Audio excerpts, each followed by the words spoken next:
Hello my sweet friends, welcome back to another video. Today I'm starting hopefully what will be a new series on my channel where I do monthly resets with you guys. I know this is not a new concept. I watch a lot of these and I love watching them at the beginning of every month. Some of my favorite other YouTubers who do this and where I found kind of like my idea and inspiration for this is Carter Sullivan and Smiley Citrus, or Ella. I'll link both of their channels down below if you want to see more of these types of videos. I am going to put my own little spin on things and do it my own little way, I guess. But the basic idea is that at the start of each month, I'll do a monthly reset where I sit down and talk about my goals for the next month. I reflect on my previous month's goals. I also want to do just like a reset in terms of like my house. So like cleaning, fresh sheets, loads of washing, that sort of thing. I also think I'm going to do a bit of a favorites segment where I just talk about some of my favorite products or purchases or I don't even know, activities or whatever from the previous month, as well as touching on some of my, I guess, like achievements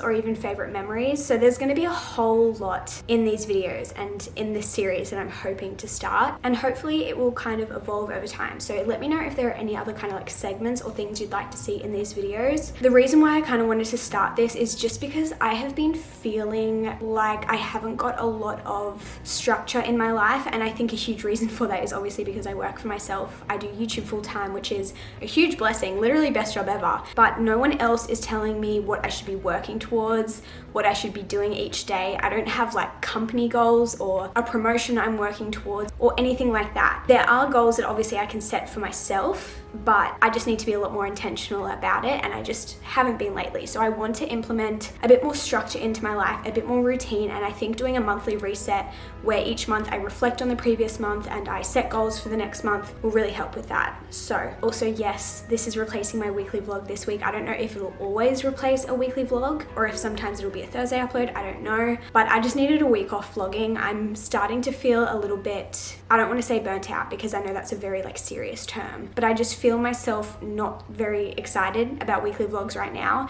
and I know that if I keep pushing myself to force myself to pick up a camera every single day, I'm just going to end up resenting it, and I don't want to get to that point. So I'm taking a step back this week. I'm taking a break. A lot of people who do weekly vlogs do this every once in a while. I'm personally not very good at taking breaks, so I'm trying to be better at that. I don't think I've missed one this entire year, so I know you guys will understand, but I just wanted to mention that in case you're wondering where the weekly vlog is this week. But let's get started into this monthly reset.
Let's talk about goals. Obviously this month I can't reflect on my previous month goals because I didn't make any last month because I wasn't filming one of these videos, but in future hopefully I'll be able to reflect on the previous month, go through what I did achieve and what I didn't achieve. But in saying that, I did want to reflect on the previous month just a little bit in terms of achievements and favorite moments and things like that, because I think it's really important to reflect. And I think often we just keep setting new goals and we don't look back and pat ourselves on the back or just have a moment of like, oh wow, I did that. So I have two main achievements that I was really excited about this month. The first one, and this may seem very small to some people, but that's okay. We all have different goals. The first one is that I used the free weight section in my gym twice this month, which is so exciting for me. Using the free weight section, using the squat racks, using the more male dominated parts of my gym has always been a really big struggle for me. I don't particularly know why. I've never had a bad experience doing it, and I was able to overcome it at my previous gym, but as soon as I moved to this new gym at the beginning of this year, when we moved, I just kind of fell back into my old ways. I was confining myself to the ladies' room, which I actually love the ladies' room. I think it's such a great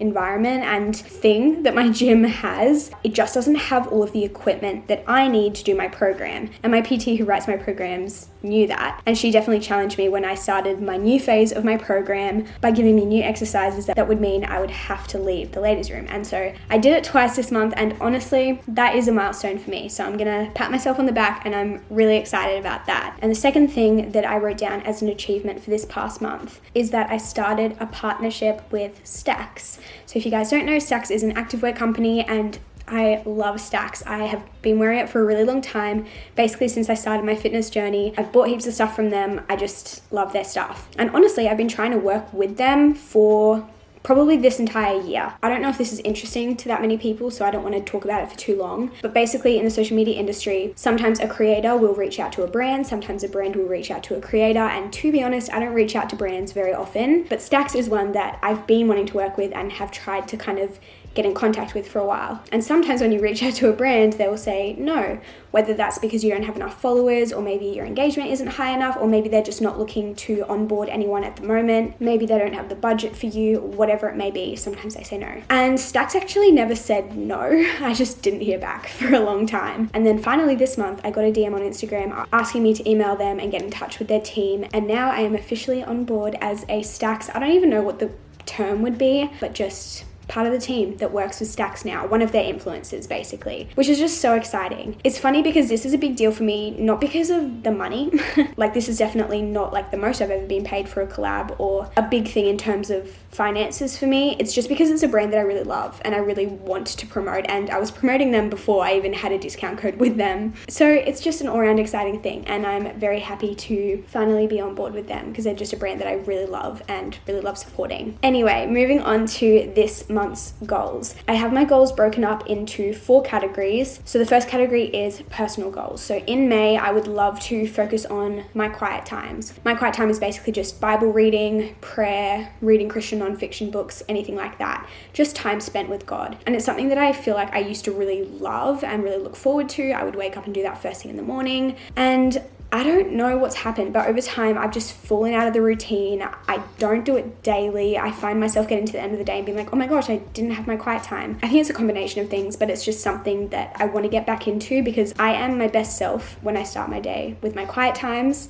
My biggest priority is my faith, and if my behavior isn't aligning with that, then that just doesn't make sense. I would also love to try and take myself on a solo date each week, just one per week. Whether that means I go to a cafe by myself, or go plant shopping, or go book shopping, or go to the beach or something like that. I just want to take myself on a solo date. I really want to prioritize time to recharge, and I feel like the only time that I spend recharging is at home for the last 30 minutes of the day or for the last hour of the day when I get in bed and read. And I'm still glad that I do that, but I just think that I would like to prioritize spending time with myself throughout the week and just kind of being kind to myself and treating myself nicely and treating myself as I would treat a friend. The next thing is something that is kind of dumb and something that I really don't like about myself, but I am really bad at responding to text messages and to Facebook messages from my friends and my family, which is stupid. I don't know why I'm so bad at it. And so my goal for May is to respond to all of my messages by the end of each day. I used to be really bad at responding to emails, and I feel like I've gotten a lot better at that, and I think it's just because it's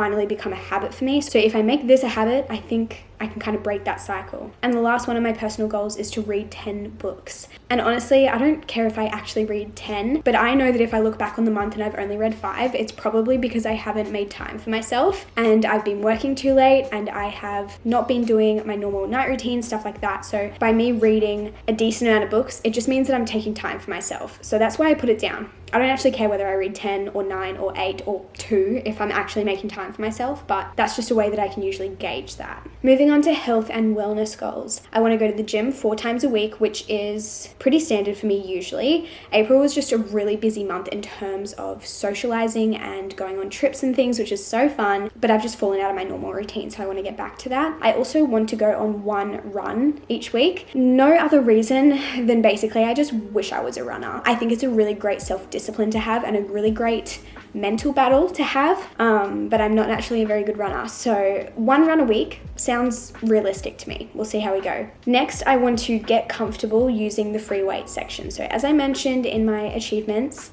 I have finally ventured into the free weight section of my gym, but I've only gone twice. So this month, I want to use it as much as I need to. So go into the free weight section as many times as my program requires it, I guess, because sometimes my workouts can be done from the ladies' room entirely, but not all the time. And so I know that's the next step in my fitness journey, is just to become comfortable. And the last thing that I really want to focus on for my health and wellness is to meal plan / meal prep my lunches and breakfasts. I'm really good at meal planning our dinners each night. And again, I think this comes back to as soon as I'm taking care of someone else, I have so much more motivation to do it. Load of washing that's just my clothes, can't really be bothered. But if I'm doing Liam's clothes and my clothes at the same time, for some reason, I have no hesitation. If I'm cooking a meal for Liam and I want to do it, I enjoy doing it.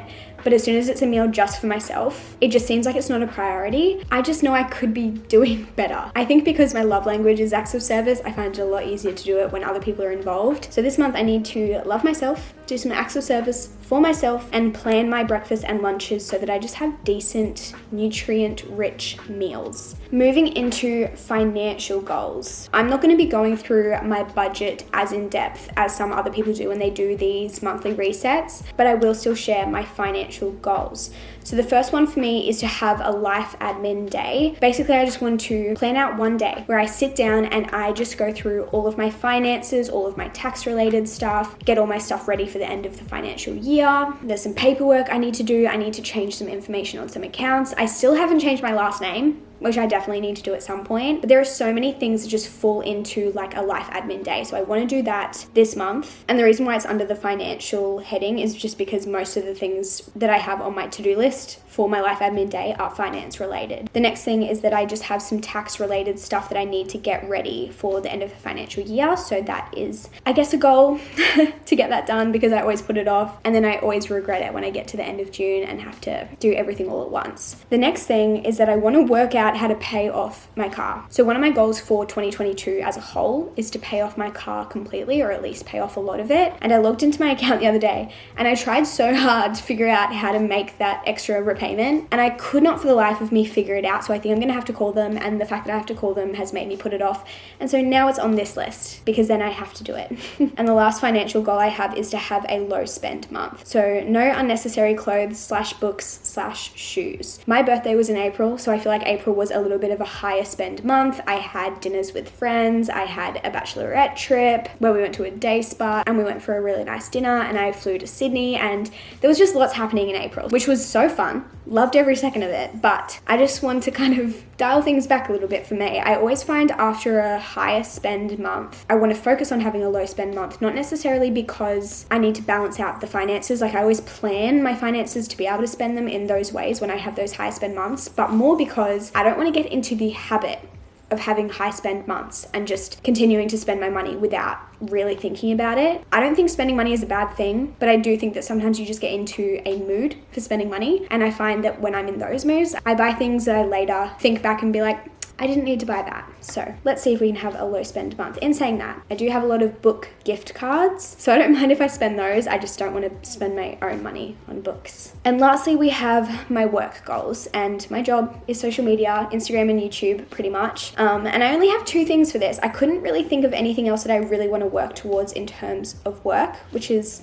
kind of interesting. We'll see if I add anything to this throughout the month. But the first thing is that I want to get into the habit of editing at least 30 minutes every day. When you film weekly vlogs, if you leave all the editing to the day before you want to put it up, it's like an 8-hour editing day, if not more, and that's probably not doing a very good job. But I've found that if I do at least half an hour a day, and honestly, if I end up starting to do 30 minutes, I end up doing at least like an hour or something because I get into the groove of it. But I find that if I at least do 30 minutes a day, I end up only having to do like an hour on a Monday morning before the weekly vlog goes up. And I feel like the video always turns out better. So that's a habit that I really want to get into. And I would also love to post one reel per week on Instagram. I am not good at short form content. Like, it's just not something that I naturally really gravitate towards or think about in terms of creation. I love consuming it, and I think that I could create some really fun things, but I just never think about it. I think I'm just such a YouTuber at heart, and I'm always thinking about my next YouTube ideas that I just don't think about video content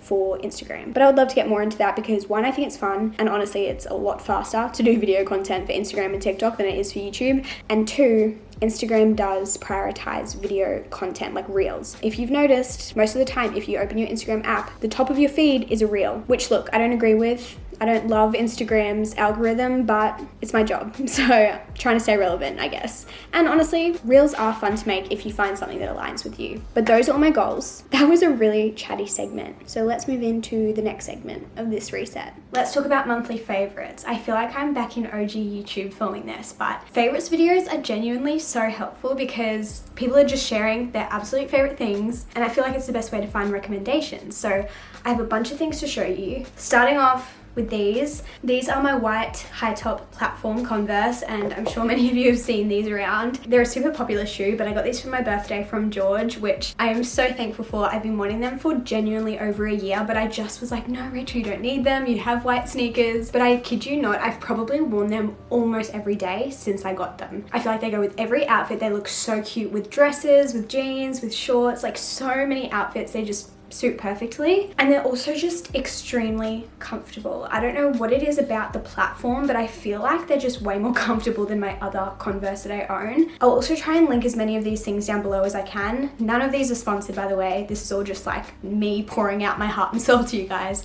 of all of the products that I feel like I just haven't been able to live without for the last probably few months now because I haven't filmed one of these favorites before. Next up we have my JBL headphones. So I got these actually at the start of March, so I've been using them for like 2 months. And again, like the shoes, I feel like I haven't taken them off since I got them. If you watch any like montage clips in any of my vlogs, I feel like I'm almost always wearing these. I wear them around the house as I'm doing housework. I wear them to the gym. I wear them on my walks. They're just so incredibly comfortable on my head. I will try and link the exact ones that I have down below. I had a pair of JBL headphones before these ones that I'd had for probably around 5 or 6 years. They were pink. If you guys know, you know. Loved them so much, but they weren't wireless. I had to have the cord attached to my computer when I was using them, but I would always use them when I was sitting at my computer because I just find them so much more comfortable than AirPods or little headphones. But it got to the point where I was like, okay, I need to replace these. They're just old. They've lived their life. So I upgraded to pretty much the exact same model, just like the updated version of it, and I got the white ones. And of course, the updated version is Bluetooth, and it has just changed my life. I just feel like I'm wearing these all day long. These ones that I have are not the most expensive ones you can get, but they're also not the cheapest ones. I think they're about $129, but for the quality of the headphone, I think it's an incredible price. The charge lasts genuinely like probably over a week for me, which is insane. My AirPods got to the point where they were basically lasting 20 minutes before dying because they're so old now. I just genuinely could not recommend these enough if you're looking for a new set of headphones. Originally, I was considering upgrading to the Apple headphones. I don't know what they're called, but they are legitimately $900, and I just... no, I'm not spending $900 on a pair of headphones. But yeah, I just could not recommend these enough. I'm obsessed with them. I'm sure this next one will not come as a surprise to many people, but the next one is my Kindle. I freaking love this thing. I got this for my birthday. My birthday is 3rd of April, so I've had it for almost exactly a month now. And oh my gosh, it's just the best. I definitely don't think I will ever be someone who is completely converted to exclusively reading on a Kindle because I do just love a physical book. I love a physical library. I love turning a page. Like, there is just something very calming and relaxing to me. However, the convenience of this is next level. This can fit in my handbag. Most of my books cannot. Again, the charge of this lasts basically a week, if not more. You can also turn it on airplane mode and it lasts even longer. I will link the exact one that I have down below. I think this is just called the Kindle Paperwhite. Obviously it's the white color, and I think I just got the smaller storage option because when I looked it up, it said that even the smaller storage option would still hold hundreds, if not thousands of books. I think at least hundreds. And I just don't need to hold like hundreds and hundreds of books on my Kindle, you know? I also subscribe to Kindle Unlimited, which I think is it's between like $12 to $15 per month. I can't remember exactly. And that gives you access to literally hundreds of books for free. Obviously you're paying the subscription, but you're saving so much money. I think I've already read like 3 Kindle Unlimited books, and I will do a recommendation video once I've read enough Kindle Unlimited books where I have enough recommendations for you, but there is literally just so many, so cannot recommend this enough. Again, just love the Kindle, love the convenience of it. I wanted to share my favorite book from the past month, and I think some of you will be kind of surprised, but it was A Court of Mist and Fury by Sarah J Maas. And I never thought I was going to be a fantasy girl. I never thought I would be an ACOTAR girl or a Sarah J Maas girl, but here we are. This book is so good, and so many of you told me it was so good, and I didn't listen for so long, but I finally read it, and this is a thick boy, but it's so good. I'm gonna do a full April wrap up. It'll be like my next video after this one, and I'll go more in depth about all of the books I read and what my thoughts on all of them are, and especially this series because I've almost finished it. But I think I've just realized how much I love found family in books, and the ACOTAR series is the epitome of found family, and I love all of the characters so much. Yes, it does have spice, but I feel like so many people market this book or this series as just like smutty books, and there is just so much more to them than the spice. Like, yeah, it has spice. You guys know I don't really care for spice. It's not something that I look for. I literally skip over it because I'm just not interested. But the plot in this book was so good. The relationship, the tension, the kind of like plot twist of like the love story, like it is just so good. This book was definitely my favorite out of the series so far, but the other ones that I've read after this were still really good. But if you've been debating whether to read the ACOTAR series, I definitely recommend. And if you've started the first book and you feel like you can't get into it, I still recommend pushing through and at least reading this one and then deciding if you want to continue, because I feel like this is really where the story begins. I feel like ACOTAR is almost like, it almost feels like a prequel or like a lead up or like background info, because this is where the real story starts. I also wanted to talk about these mugs because I have been using these so much over the past month, specifically this one. It has quickly become my favorite mug. These are both from Gabsies. I will link her website down below. She has a little Etsy store, and these are just so beautiful. She also sells jewelry, hair accessories, lots of claw clips, scrunchies, beautiful products, and supporting a small business, which is incredible. A lot of great Mother's Day gift options on there as well. But I have just been obsessed with this mug recently. It's just a really great size, a really great shape. Like, you can just hold it with both hands. Isn't that just so nice? It's a bit shorter and wider than your standard mug, but I just really love the shape of it. She does have some other patterns that are the same kind of size or shape as this one, but I'm just obsessed. But that is everything that I have to talk about today, and I think that is the end of this video, my first monthly reset. I hope you guys enjoyed it because it was so much fun to film, and I'm really looking forward to making this a bit of a series on my channel and really using it to reset myself and just like my routine and my life each month, and just kind of give myself a fresh start. So if you've been looking for something like that, I definitely recommend giving yourself a monthly reset, whatever that looks like for you, whether it means setting goals, whether it means creating a budget, whether that means buying yourself some flowers and cleaning the house and lighting a candle so it feels like a fresh start. Whatever it means to you, do that. Please let me know if you have any other ideas or segments you would like to see in these videos, because of course I'm still kind of like figuring out what I want these videos to be, and I would love your feedback in that. But yeah, I've had so much fun filming this. I hope you guys have had fun watching it, and I will see you guys on Thursday for my April book wrap up video. Goodbye.